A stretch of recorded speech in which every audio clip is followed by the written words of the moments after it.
Hello, everybody, and here we are. It is finally December. We're almost at the end of the year. It's the Christmas time, and there is snow on the ground. But we also have the November real estate stats for Edmonton. And Jay, thanks as always for doing this with me. Let's talk about what's been going on because sales seem to have slowed down a little bit from October.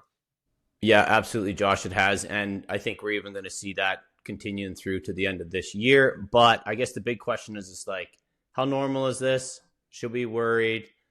Yeah, there's some big alarming hooks even on this video here where you're dragged in because these sale drops look monstrous. But what does it mean? Let's jump right into the numbers here. Like from October, we had 2,061 sales. And then here we are in November, 1,654. This is a big drop. So if you look at June at 2,800 all the way down to 1,654, we're seeing a steady drop. 100%. We've got some sales activity slowing down. Buyers are stopping right now. They're slowing down. There's other things they're thinking about. So, but I guess the question is like, how normal is this? So we went and dug into data from 2018 all the way to 2025. You'll see sort of like August is blue, November is red, and green is the rate of change as a percentage.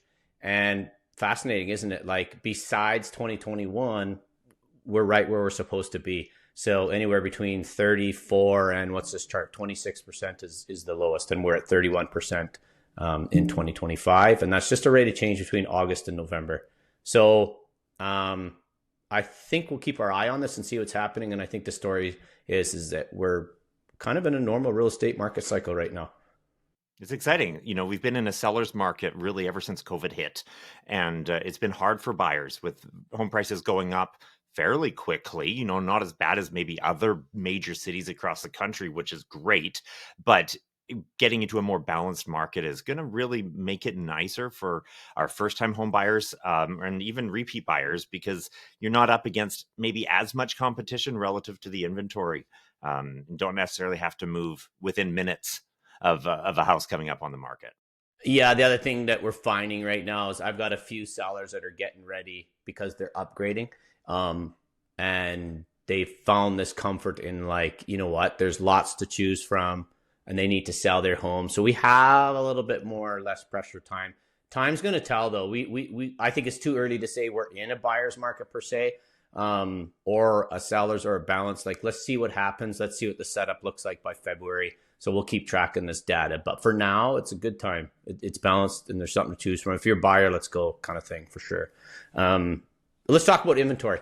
October, we had 6,665, so 6,665 pieces of inventory. We're down to 5,961. Again, very normal. Sellers have decided, let's wait till after Christmas.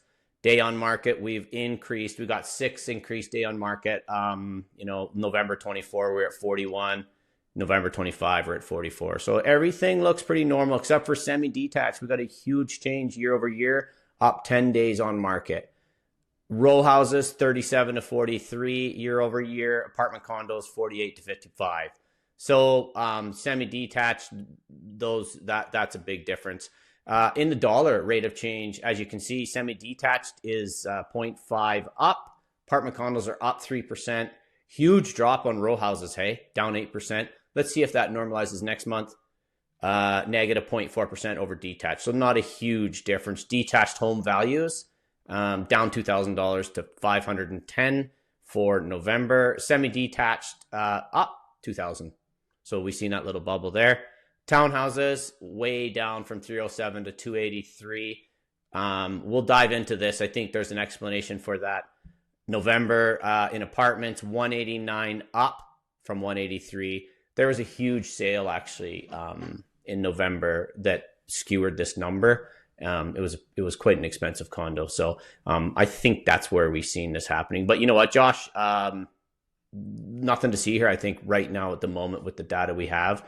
Let's see, though, if builders continue to put a bunch of new inventory on the marketplace. And as long as residential resale buyers or sellers don't jump on too quick, I think our inventory will normalize and the demand should eat that up before the spring market. Amazing. So, yes, or maybe it's scary that sales are down, and a couple values aren't changing very much month over month. But at the end of the day, it looks like it's more of a nothing burger than anything else. It is typical winter time. Winter is here, and I'm not going to say spring's just around the corner, but it's only a few months away before things start to warm up, and we will likely be back into a bit of a spring market. If you like this type of content, please hit like on our video, subscribe to the channel, and hit that bell for notifications, and we will bring you the next real estate stats in 1 month. Thanks so much. Thanks for joining us. See you soon.